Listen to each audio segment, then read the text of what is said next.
whole should be playing from now on for peaceful coexistence on the Korean Peninsula. And so unarmed and unarming peace was the core message. Let's go on to the fourth discussant. We have with us Dr. Chung Joo-jin, who is the director of the Center for Peace and Conflict Resolution. The title is Social Dialogue and Peace Unification Education Regarding Peaceful Unification. Please welcome the speaker with a big round of applause. One of the topics that we are discussing is that we're not looking for agreement between the countries because this is an age of crisis where there's a structural entrenchment of arms buildup and competition, military coercion, and confrontation. I don't think there has been any time in human history where arms races and armed conflict between states or groups were non-existent. It continued to reoccur, and so we tend to take this as the norm. And so if we take a look at the current situation, the current landscape, is it a situation where we should not be on alert? During the Cold War, or even right after the Cold War, or the early 21st century, we are seeing that great powers are directly engaging in war. This is having a catastrophic impact.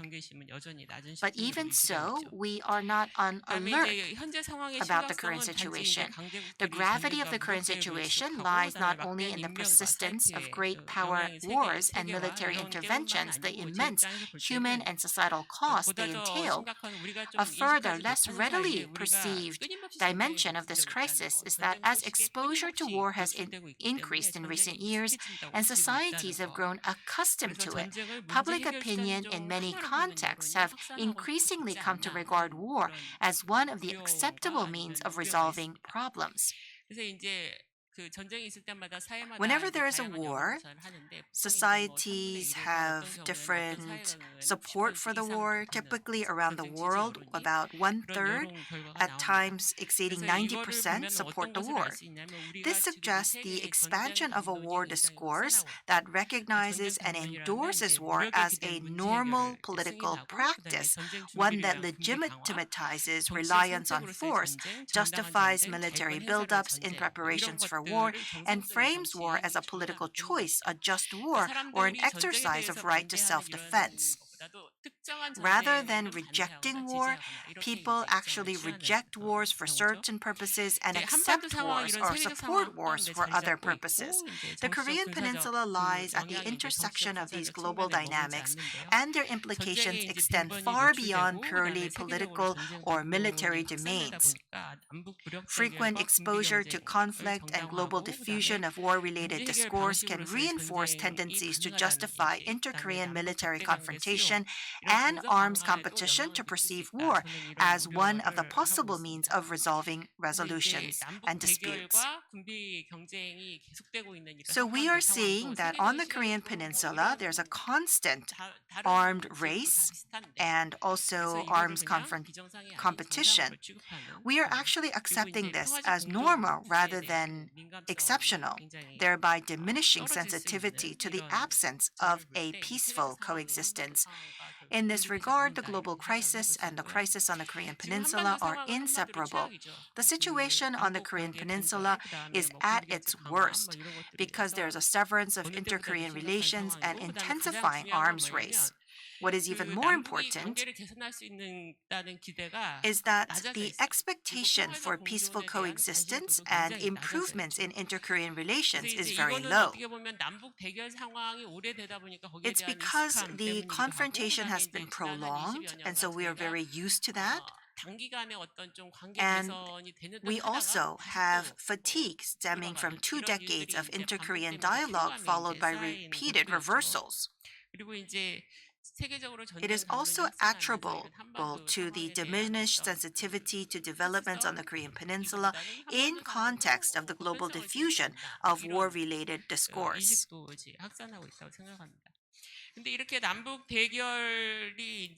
The persistence of confrontation ultimately suggests that peaceful coexistence must be established as a normative goal for our society.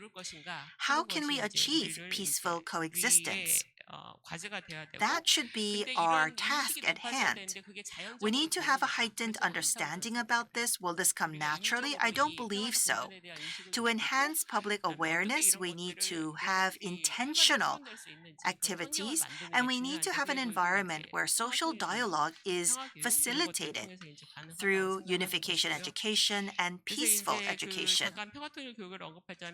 If I may talk about peaceful unification education, well, there are many names for this: unification education, peaceful reunification education, or democratic education for peaceful reunification. We did have a series of these educations, but were they effective? In a nutshell, the percentage of support for unification continues to drop, especially in schools. Unification education has been conducted periodically. And even amongst the youth in schools, their support for unification continues to drop, which clearly underscores the need for changes in such education.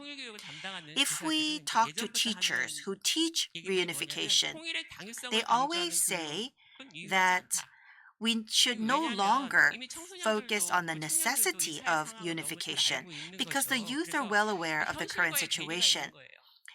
The rationale for unification is perceived as disconnected from reality, making it difficult for students to relate to the necessity of reunification. So I do believe that education centered on unification must shift towards peace-oriented approach. Currently, rather than unification, we have seen confrontation, and so our goal seems to be avoiding armed conflict. So even if we talk about reunification in theory or in practice, it's very difficult for people to relate to the goal of reunification. Therefore, what we need to focus on is to talk about the challenges hindering peaceful coexistence. We shouldn't talk about the necessity of reunification, but rather talk about reunification as one of the choices that can be made. We need to have peaceful and stable inter-Korean relations in order for reunification to be a choice that is possible. What I would like to emphasize is that peace-oriented education should be able to cultivate peace imagination. For decades of inter-Korean confrontation and arms race, our society has largely exhausted its capacity to envision peace between the two Koreas. Do I have only 2 minutes left? I actually have 3 minutes on my clock. So we have exhausted our peace imagination. So how can we develop our peace imagination? If we can't imagine, we cannot make it come true. So we need to focus on raising peace imagination within our society. Last but not least, the civic society continued to work on deliberative social dialogue on peaceful reunification, and I think this is the way we should go. One of the key strengths of such social dialogue is that it is bottom-up, participatory, and self-directed rather than top-down. We can talk about our opinions and listen to others and relate to each other. That is the only way that the Korean society can decide where to go, the direction that we should be moving in, and we can decide that together through dialogue. The understanding that we draw from social dialogue can lead us to think about peaceful coexistence. And therefore, we need participation across the society through open education. That is the core of my presentation. So it should not be only applied to adults, but also to all generations, especially to children and the youth. And when we talk to the children and youth, we need to have social dialogue with them so that it will be accepted by the young adults. We can also have small groups within local communities conducting such social dialogue.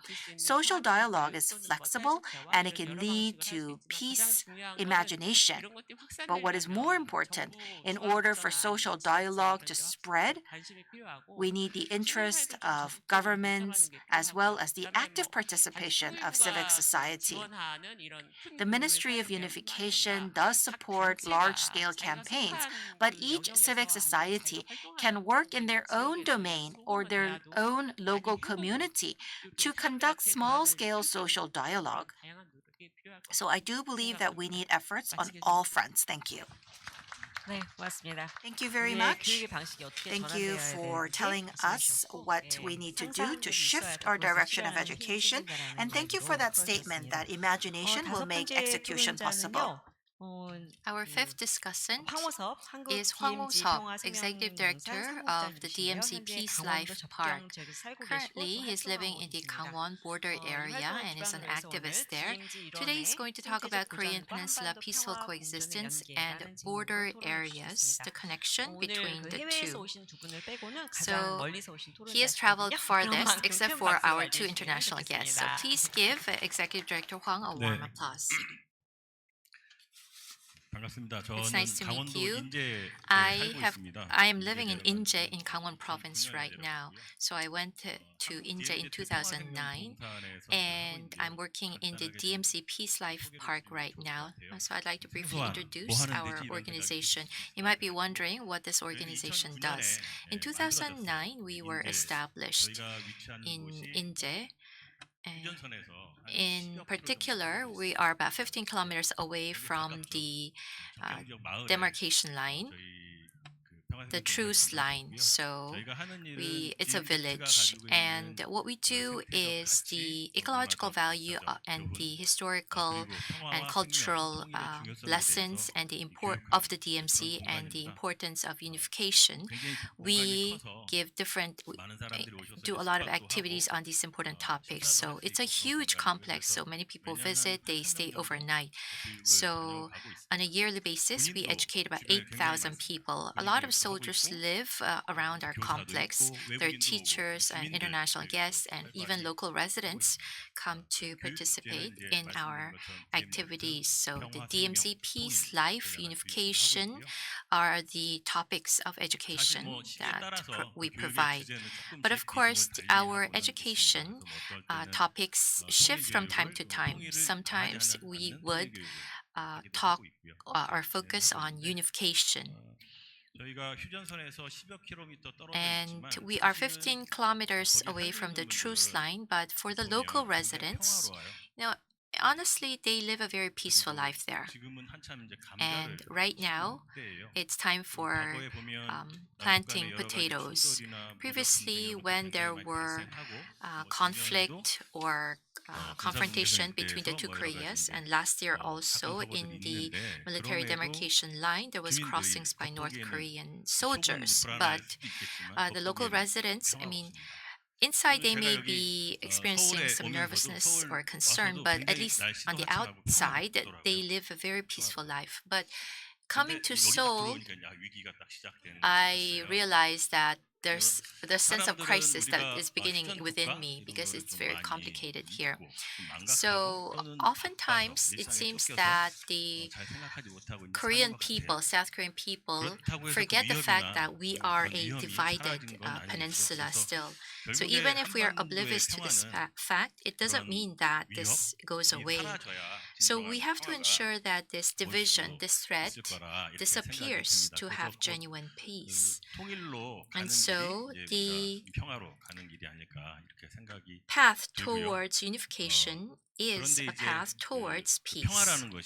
And this peace 문재인 정부 때도 그랬고 Well, 이제 during the Moon 남북관계 Jae-in government 평화가 also 좋아지고 and 대화가 under 많이 the 되면요. previous 꼭 나오는 게 있어요. administrations, every time we have DMZ 때 개발 improvement in 어떻게 하면 inter-Korean 더 relationship, 개발할까가 they 항상 always 같이 talk 정반했어요. about 그러니까 how we 이 can develop 평화는 the DMZ area.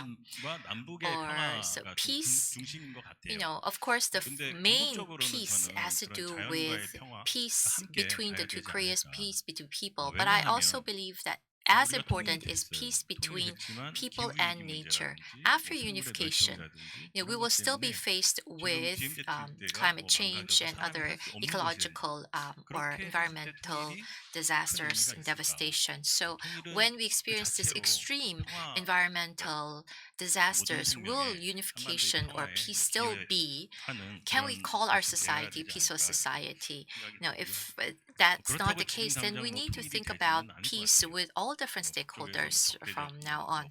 But of 관계 course, you know, 교전 there's 중인 still talk 뭐 about 국가 hostile 이렇게 two 얘기하는데 states, 그쪽에서 countries 적대적 at 관계를 war with each 계속하고 other, 뭐 오랜 동안 and 이제 서로 that has 소통하지 been the 않고 definition for a long 불통의 time. 관계가 오고 And 있고 we've been 당분간도 in 뭐 a 그 관계는 impasse in our 지속될 relationship with 것이다 North 이렇게 Korea, 생각이 and for the 들고요. time being, it seems that 근데 뭐 it's 그런 going to 생각도 last. 들더라고요. 북쪽이 But 적대적 you know, 중국가라고 North 했는데 Korea mentioned our 남쪽에 relationship 있는 as 사람들은 that 어떻게 of hostile 생각하고 two 북쪽을 states.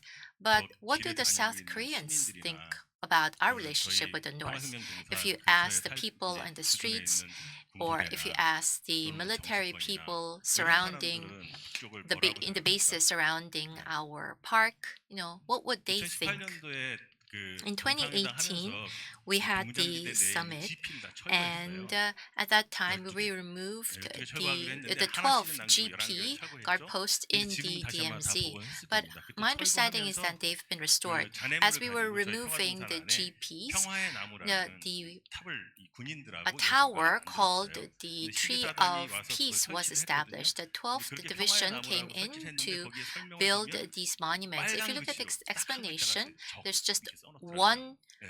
word 그 당시에 written, 아 그러면 이 which 북쪽만 is 우리를 그렇게 Chok 생각하는 or 건 enemy. 아니겠구나. And 남쪽도 so 크게 it seems 사람들의 that the 생각은 South 다르겠지만 크게 Koreans 다르진 않을 것 still 같다. also 그런 생각이 좀 들고요. tend to look 그래서 at the North 그래서 Korean 당장 society 우리가 with some 서로에 hostility, it 대해서 seems. 뭐 And 통일, so, 누가 you know, 하자고 unification. 한다고 될 것 같지도 No, 않고 we're not going to 뭐 have 그걸 unification 일방적으로 just by 선언을 할 것 talking 같지도 about it. I 않고 don't think one side 어쨌든 is going 지금의 to 관계는 unilaterally declare 적이라고 unification. 생각하지 말고 좀 더 So, 서로를 what we can 이해하는 과정이 do 필요한 게 in this 아닌가? current situation 그것은 is try to 서로 존중하고 at least improve our understanding 결국에 of 모든 것은 the 변화한다고 other. 생각하거든요. I believe 지금의 that 관계가 ultimately everything changes. 영원불명하지 Our 않는 current 거라고 relationship with the 생각해요. North is not 결국에는 going to 관계가 변화하고 be 어떤 steadfast. 때는 Also, it's going to 좋은 change. 관계가 So 되면 there's certainly going to 과거에 be 그랬던 것처럼 improvements in the 또뭐 future, and 서로 뭐 이야기도 잘 나누고 뭐 there will 서로의 미래에 also 대해서도 뭐 좋은 there will 얘기를 할수 come a 있을 time when 시기가 올 again 거라고 we'll be 생각이 able 드는데요. to be on better terms and talk 그렇지만 more 지금은 with 뭐 North 그렇지는 않을 Korea. 것 But of 같아요. course, that's 당장은 not the 쉬워 보이진 situation 않고요. at the 그러면 moment. 지금은 뭘 어떻게 And 해야 so, 될까? what can we do 저는 under current 우선은 circumstances? 평화가 남과 북의 평화도 Peace 중요하지만 between the two 남쪽 내에 Koreas is 있는 also 사람들의 important, 평화도 but then peace 중요하다고 between the 생각해요. peoples of the 그걸 two 어떻게 sides 찾아볼까? are also very important. So, 그리고 how 그런 should South 생각이 다른 Koreans 것들을 view 어떻게 North 우리가 Korean people, for example? 장기적으로 I 대화하고 think we can 합의해 begin 나가고 there. 협의해 나가고 We can begin the 그런 과정이 discussions, 있어야 the 되지 않을까 discourse, and 이런 생각이 들고 consultations on 그래서 how we can 저희는 change our 그 DMZ perceptions.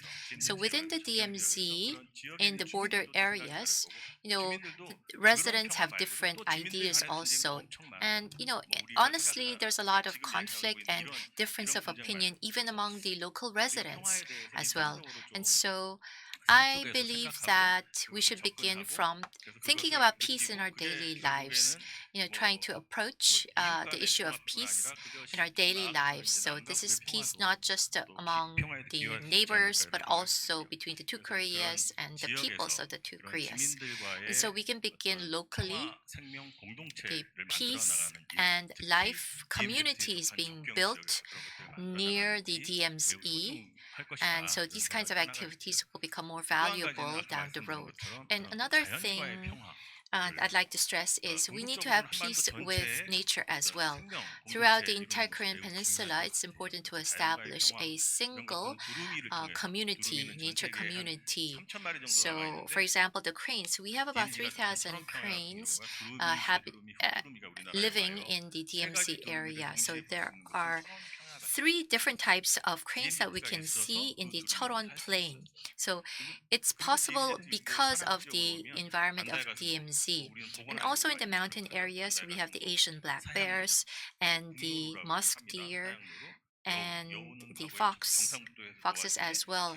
The Gyeongsang-bukdo foxes have crossed the DMZ and have moved up north, and also the Manchurian Sika deer as well. And the Sika deer still lives in the north. And so I think we can also work on the conservation of these animals as well.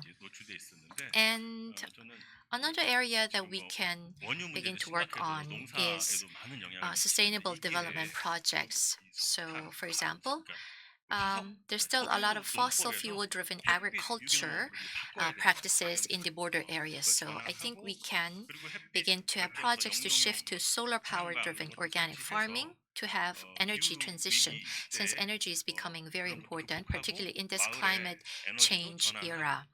And so we can have energy transition in the local areas, and also this organic farming. Solar power driven organic farming can also provide additional income to the young farmers in the local areas.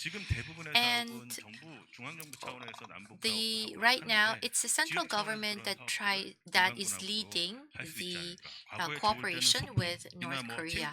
But the local residents also can begin, for example, small town festivals or sports festivals with the Kumgang County in north, which shares the border with our town.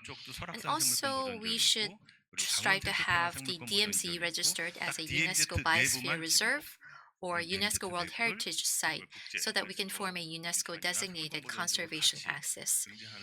We already have the Seoraksan and the Kumgangsan Biosphere Reserve, and so the only link missing is the DMZ.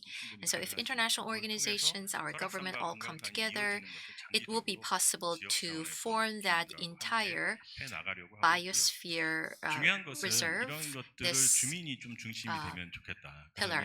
And of course, in that process, it will be very important for the local residents, the people, to lead this effort on their own, and the local governments also should provide support as well. So I think we can begin with providing education and training to the people, particularly on peace and life and nature. And this year, for our organization, Korea DMZ Peace Life Park, we're going to provide a lot of training to the military bases in the neighboring area and also the neighboring towns, the local residents. We are trying to focus on providing education to those local residents this year. Thank you very much for your attention. Yes, thank you very much. So ecological conservation, ecological security, that's often talked about, but Mr. Hwang talked about the practical aspects, why we need to engage in these efforts in practical terms. The red word, the red lettering, enemy, I think through our efforts we can change that statement to a positive message. Thank you. The last discussant is Ms. Ko Yu-kyung, the Policy Director of Pyeongtaek Peace Center. She has also worked with WIF, and she has expanded the horizon for women in peace movements. She will talk to us about USFK, strategic flexibility, and peaceful coexistence on the Korean Peninsula. Please welcome the last speaker with a big round of applause. Pleased to meet you. I live in Inje, 10 kilometers from the DMZ. Well, what about this area 100 kilometers from the DMZ still suffering from the sounds of fighter jets. So this area actually is Pyeongtaek. That's where I live actually. And I live in Pyeongtaek and I have a peace center in Pyeongtaek and I am Go Yu-kyung. Pleased to meet you.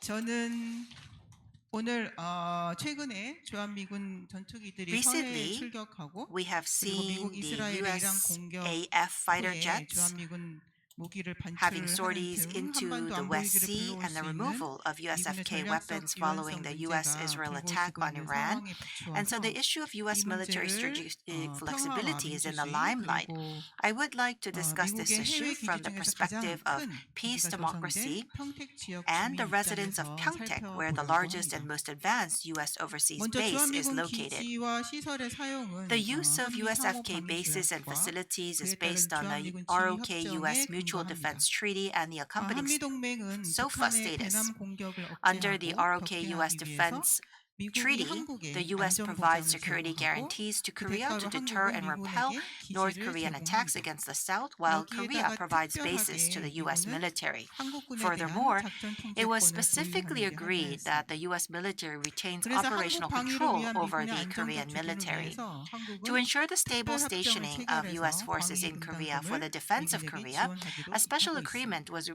concluded so 소련이 that Korea 해체된 provides 이후에 defense 미국의 cost-sharing 세계 contributions. 패권 질서 아래에서 Following the dissolution 주한미군 of the Soviet 감축과 Union 기지의 under 재배치, the 역할 U.S. 변경이 establishment of sole 추진되었고 global hegemony, 2006년 the reduction 10월 of 지금으로부터 USFK 거의 20년 전 얘기입니다. as well as base 한국과 미국 redeployment 외교부 장관은 and the 주한미군의 role 전략적 redeployment 유연성 were 관련된 pursued. 합의를 In January of 결정하였습니다. 2006, the foreign ministers 그 of South Korea 내용은 and the U.S. announced an 한국은 agreement regarding 미국의 strategic 세계 flexibility 군사 전략 of 변화에 USFK. 따른 They agreed 주한미군의 that South 전략적 Korea 유연성의 respects the 필요성을 necessity of strategic 존중하고 flexibility for 미국은 USFK in 전략적 accordance with 유연성 the 이행에 transformation 있어서 of U.S. global military 한국이 strategy 한국민의 and 의지와 that the U.S. 관계없이 respects South Korea's 동북아 position 지역 that in 분쟁에 개입되는 implementing 일은 strategic 없을 flexibility, 것이라는 South 한국의 Korea will 입장을 not be involved in 존중하기로 conflicts in the 하는 Northeast Asian 합의였습니다. region, regardless of the will of 그런데 the Korean 20년이 people. 지난 후 지난 However, 2월 20 years 18일, later, 19일 on 평택 February 오산 18th and 공군기지에서 19th, 출격한 the situation in which F-16 F-16 fighter jets took 서해 off from Osan 중국 base in 방공 Pyeongtaek 지도구역 인근까지 flew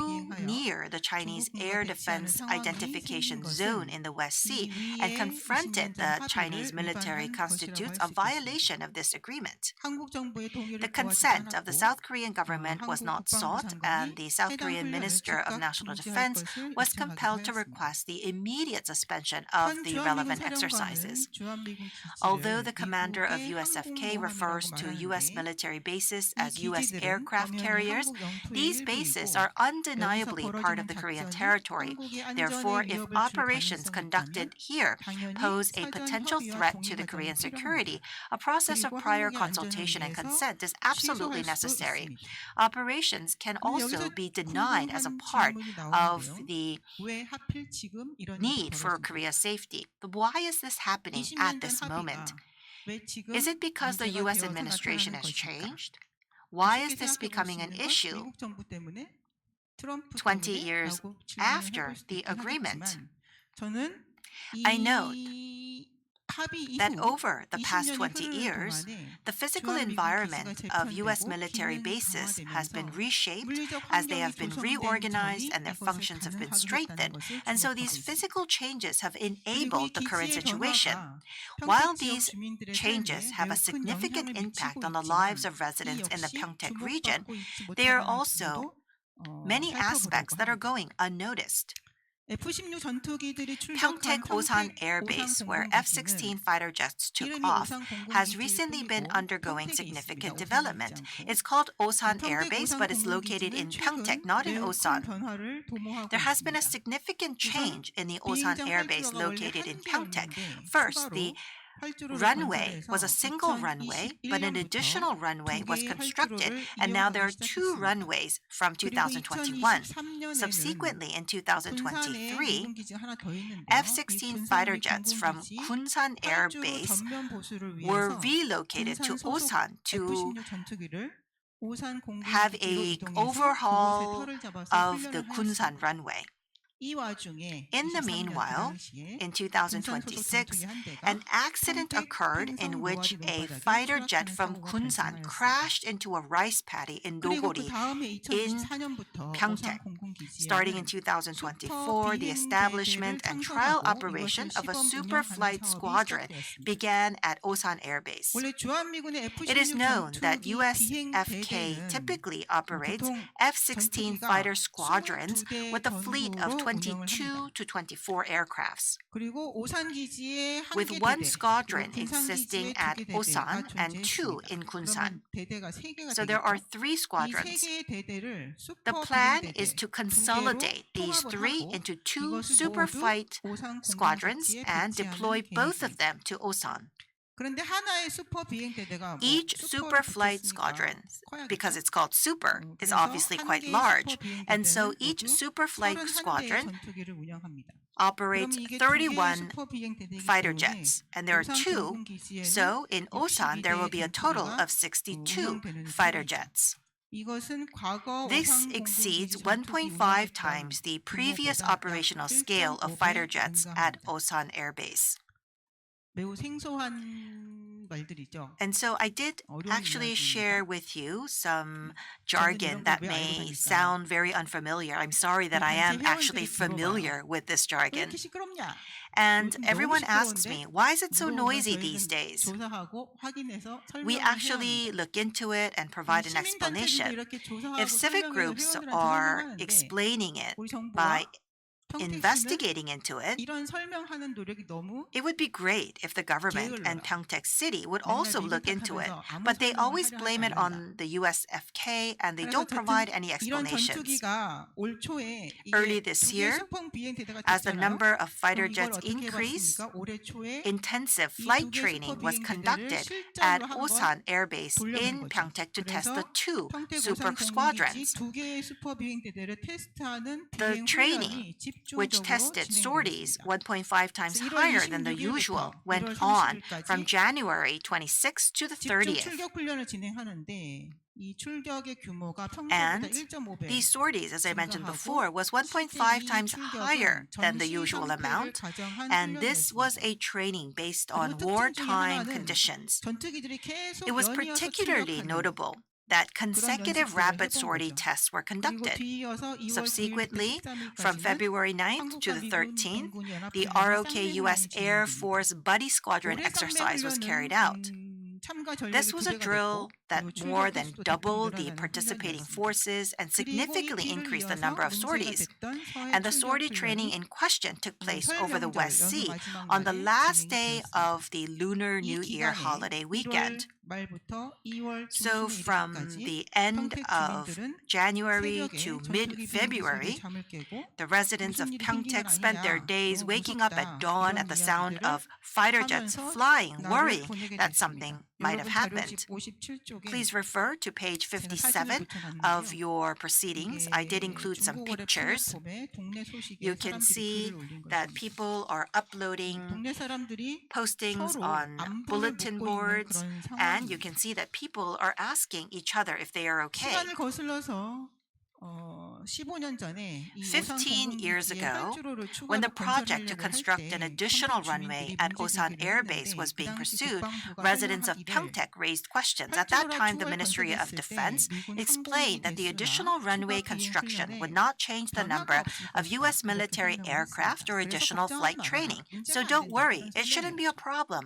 그런데 지금 However, 비행기 세수도 that 1.5배 explanation now 늘어났고 그 turned out to be 출격도 false 엄청나게 because there 늘어나면서 are more 소음 sorties and 정도의 more fighter 폭이 jets, 늘어나고 있습니다. and we 다시 are 말해서 seeing more 이 complaints of 국방부의 noise. 설명은 현재 거짓말이 되었고 We can see 국방부는 그에 that the 대해서 explanation of the 사과나 ministry is 설명도 absolutely false, 하고 있지 but the 않고 ministry 어떠한 has neither 대책 offered an 제시도 하고 있지 apology or an 않습니다. explanation, nor has it 미군 기지의 proposed any 최근 countermeasures. 변화는 Recent 기지 changes in the 주변의 U.S. 주민들의 military 생활과 bases are 그리고 impacting the 한국의 lives of 안전에 local 큰 residents 영향을 as 주고 well 있습니다. as Korea's 그래서 national 이 security. 기지들이 Therefore, 한미동맹 a 조약이 comprehensive 정한 바에 review is 따라서 required to 그에 determine 맞게 whether 사용되고 these 있는지 bases are being 아니면 used in 한국의 안전에 accordance with 위협을 the 줄 수 있는 ROK-US 작전에 Alliance Treaty or 사용되고 for 있는지 operations 전면적인 that could 검토가 threaten 필요합니다. Korea's safety. SOFA guarantees an annual review to ensure that the use of bases provided to the U.S. military is being carried out in accordance with their intended purpose. So you just need to put that into action, but it is not being put into action. The National Assembly must demand that the government investigate the actual usage of U.S. military bases, identify the issues, and establish countermeasures. It is also necessary to examine where facilities constructed with Korea's defense cost-sharing contributions are being used in accordance with U.S. military objectives for the defense of Korea. The additional runway in Osan, as well as the overhaul of the Kunsan Air Base runway, it's all being supported by Korea's defense cost-sharing contributions. Finally, we have seen that the increased activities of the air bases have led to impacting the lives of the local residents, and so we must come up with countermeasures. 20 years ago, the expansion of the U.S. military base in Pyeongtaek led to forced relocation of some residents, including those living in Taechori. During the recent establishment and pilot operation of the Super Squadron, Pyeongtaek residents did not receive any explanation whatsoever. Special attention and action from the National Assembly and the government are required. Strategic flexibility of USFK, how will it impact the national security and the lives of the local residents? It does have a huge impact on the local lives. And so that is why we ask for the interest of the civic society. I do believe that it is completely linked to coexistence on the Korean Peninsula. I will take a look into the specific links, but at the very least, we need to know what is happening on the ground. And in Pyeongtaek, it is very, very noisy. I would like to take this opportunity to share that situation with all of you here today. Thank you very much. 고맙습니다. Thank you. 평택은 어떻게 보면은 시민들한테는 Pyeongtaek 최대지라고 하는 그런 is the home to the largest U.S. base, and so it is an area of many difficulties locally. Thank you very much for sharing your activities with us. So we've listened to 6 discussions, and if you have any questions from the floor, you can write them on a paper, or if anyone is willing to just speak up right now from the site, we can also address those as well. So we have received questions from YouTube. From Korea's perspectives, what can we do to encourage the U.S. to lift sanctions against North Korea? Is there an initiative? Is there any related information about the possibility of the U.S. lifting sanctions against the North that South Korea can utilize? So on this question, Director Lee Ye-jung, would you like to address that? 없는 것 같습니다. I don't think there's really any such initiative ongoing right now. There are different kinds of sanctions against the North that are ongoing, and there's U.S. sanctions, UN sanctions, and also South Korea. The ROC is also levying sanctions against the North. But of course, I understand that there are different types of efforts being put in place.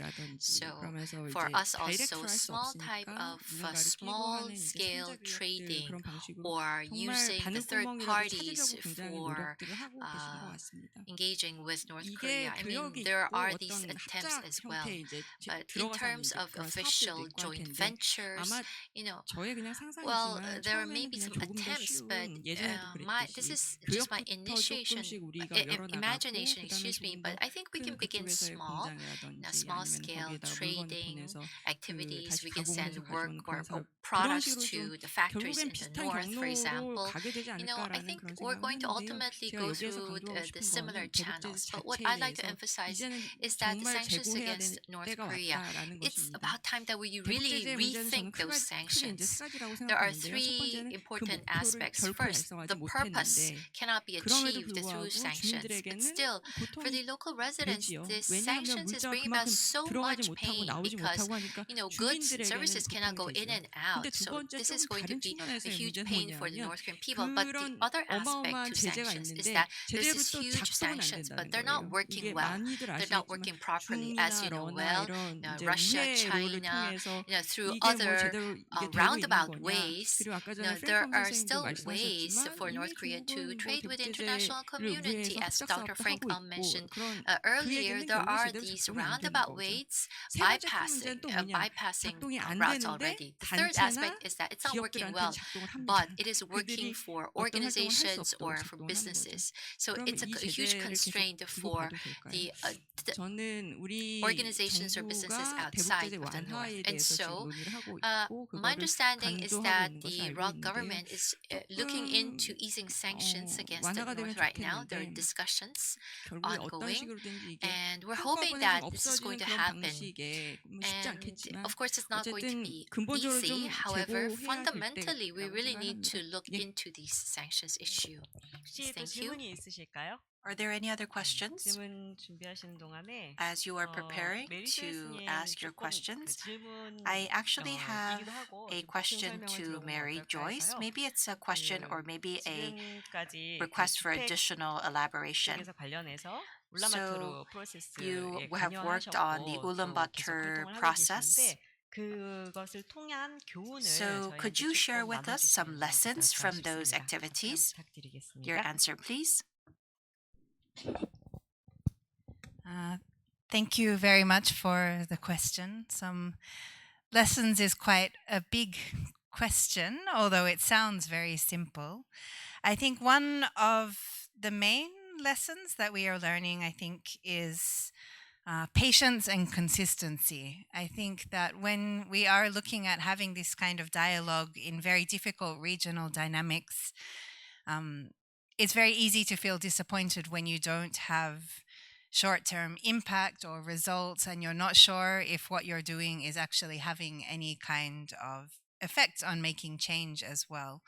But I think it's important to make sure that continuing to implement these over the much longer term and recognize how even the impact that it has on personal relations within people who are joining these dialogues on a regular basis can then become sort of the seeds that can root and contribute to making impact in those different communities, in their organizations, and eventually maybe on a larger level as well. So it was maybe to share some of the history, I guess, when I look at the long process for that. GPAC as a network was founded in 2005, so 20 years ago. From the very beginning, we had as one of the main principles that we wanted to ensure that it was an inclusive process, so having citizens from all of Northeast Asia coming together, including from Pyongyang or from the DPRK. It took us 5 years before we were able to go to Pyongyang and extend that invitation to them to join. Then it took another 5 years before our partners in Pyongyang officially said that they wanted to be part of the process as well. We were able to continue the process for 10 years with regular dialogues every year.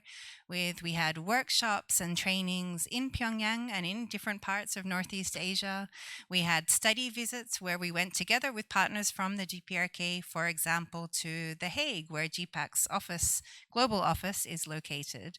And within this, we could see small changes in the way that we were able to relate with our partners, what they would share with us, the kind of conversations, the kind of broader people that we could meet every time we visited Pyongyang, for example, rather than just the same people, but engaging with more organizations, more opportunities to share our experiences and to learn from their perspectives about the situation as well. But this is things that don't happen overnight. It really takes showing a long-term commitment to those personal relationships, but also to the institutional relationships as well. And the reason I'm choosing this as a lesson is because I think now it's so easy for us to feel despair or disappointment or to feel that there's not much that we can do at the moment. But then when I reflect on even just some of those personal conversations that happen in those dialogues, when we are able to share. I remember one time our dialogue happened to be happening in Mongolia right on the day that the DPRK conducted their nuclear testing, actually. The fact that we were able to be in that space together and hear from them their reactions, how they saw, but share what the international community saw about the concerns about this nuclear testing face to face as well, is something which is so precious that I think we need to remember that this does not happen overnight, and we need to keep investing both on the personal level but also institutional level for the longer term as we continue to go ahead. Sorry, that was a bit long, but thank you. 너무 감사합니다. Thank you so much. Yes, I understand much better, and I'm sure the answer was very helpful to those who are connected online and who are here offline as well. So, consistency and patience was emphasized, so we will remember those lessons. And there's another question for Mary as well. So GPEC and Ulaanbaatar process works on peace on the Korean Peninsula. So North Korea emphasizes they are a nuclear state, but there is also conflicts between US and China. So in order to have a more wider scope dialogue between the private sector and the public sector, what should be the way forward? Mary, would you like to attempt to answer this question? If there are any other questions, maybe we can accept some questions from the floor as Mary, we give a little time for Mary to answer that question. A microphone, please. Yes, in the middle.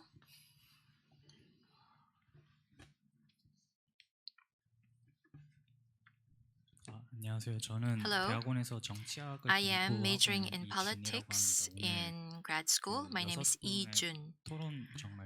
I really appreciated the discussion by the 6 discussants. I'd like to briefly share with you my impressions. First, on the Peace Network, Domestic and International Peace Network and Solidarity Among Civil Society, I think that was an important message that I gained. And Father Chung Soo-yong talked about the role of religion, and the Congress, Youth Congress, next year will be very important. Honestly, I've been quite skeptical about peace on the Korean Peninsula, but after listening to the symposium, I think I've had a change of mind. Now, if we have this pressure for peace, then the hostile stakeholders on the Korean Peninsula may have a change of heart, change of mind as well. So it'd be very important to motivate the young people, the next generation. And as Director Chung Joo-jin mentioned, she talked about very important messages, but previously the unification education lacked the pragmatism and was unrealistic seen from the perspective of the young people, and so it was not very useful process. And so we also have to consider revising or improving the unification education along with the overall education system in the country as well, which is focused on college entrance. And on the presentation by Executive Director Hwang Ho-seop, what was notable was the multi-layered peace, which includes not just people-to-people peace, but also peace with nature as well. And with regards to Policy Director Ko Yu-kyung's presentation, I've been interested in the USFK and the US base issue in Korea, because there's been some issue of noise as well as violence or exploitation by the US bases in the local neighborhoods, but it seems that the government, South Korean government, has not been playing an important role. Yes, thank you for those comments. And the question was for Director Chung Joo-jin. So first we'll listen to the answer from Mary Joyce. I think she needs more time. We will accept one more question from the floor. So the youth have been focused in the employment or the economic issues, and they have not experienced war, and so they cannot really related to the peace issue on the Korean Peninsula. So for the youth, how can we make sure that the youth will look at the peace issue as part of their daily lives, and in terms of their attitude, problem or attitude, or what are the ways that we can encourage them to change their attitude or perception? And maybe Director Chung Joo-jin can address this question as well. So Mary Joyce, if you're ready, your answer please.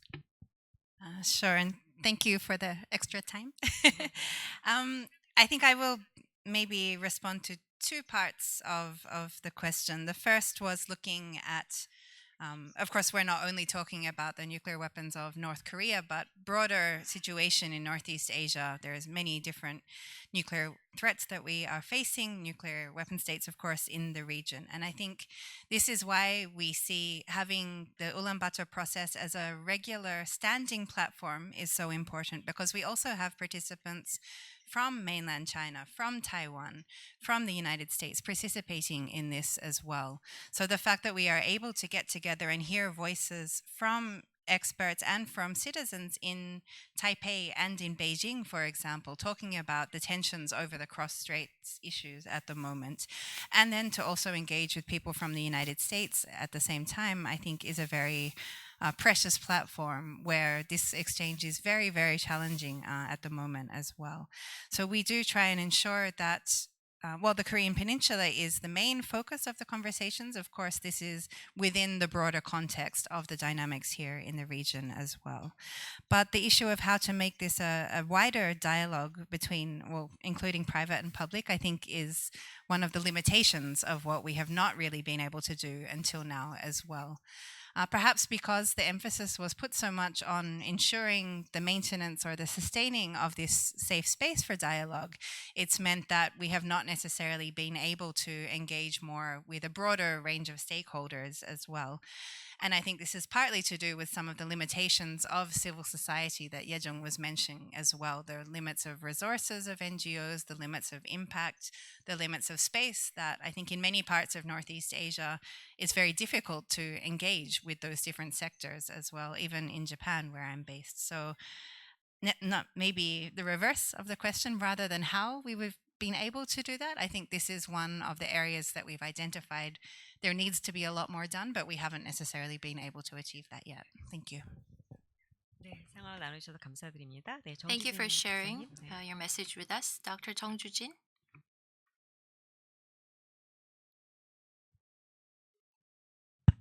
네, 질문 감사하고요. Thank you for the question. As for the youth, how can we motivate them to be more interested in the Korean Peninsula issues? Yes, I agree that they really have very little interest in the peace issues on the Korean Peninsula because they're more fixated about their daily lives. But we have to leave this future of the peninsula to these young people. But I think our society has failed them to some degree. They were not able to receive the needed education on unification. There was no dialogue venue for or discourse venue for the North Korea issue. So labor, employment, welfare, the government has been focusing its investments in these areas, and I believe that the government also should be investing in as much in the youth, encouraging the youth to be more interested in the peace on the Korean Peninsula.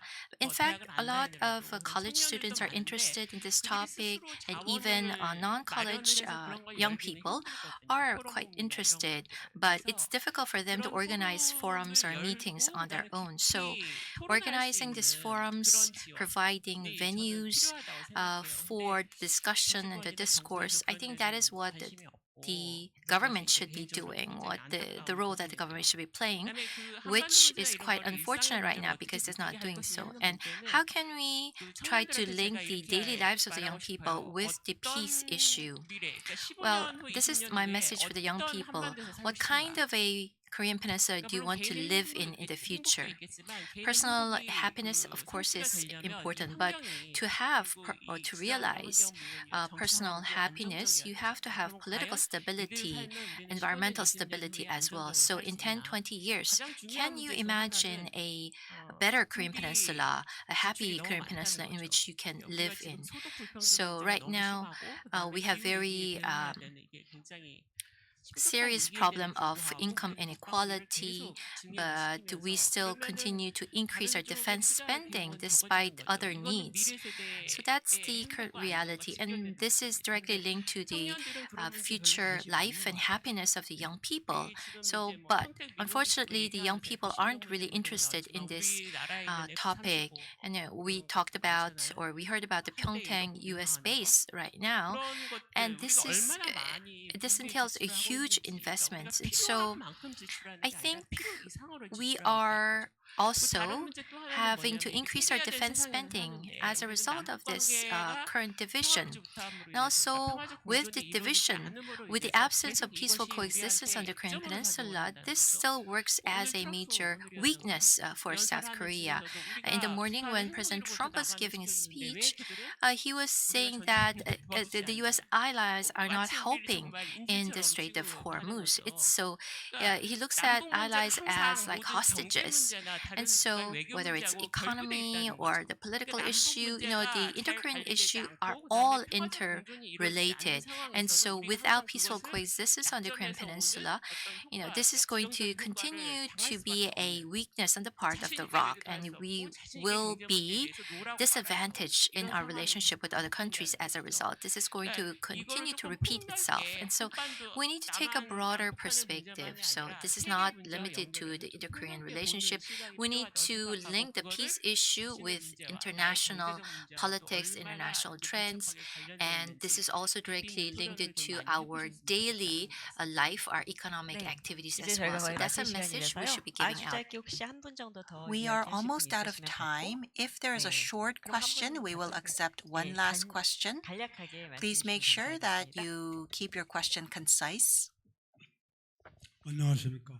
Good afternoon. 하나동포 김원백입니다. I am Kim Won-baek. 푸른 동일 조국학교 운동으로 30여 년간 I 국적을 have 세우는 사업을 been 하고 working for 30 years for building forests, 오래간만에 한국에서 이런 and it's been a while 우리 남북 since 간의 평화 we 공존을 have had 위해서 a 이런 토론을 dialogue 할수 like 있다는 this 자리가 in 만들어져서 Korea 제가 concerning 우리 peaceful 친구 coexistence. 왔습니다.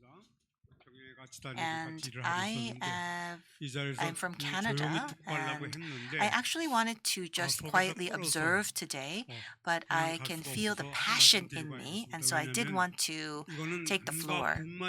This is not just the issue of the two Koreas, but there are many Koreans living outside of Korea, and we are being impacted by the current situation.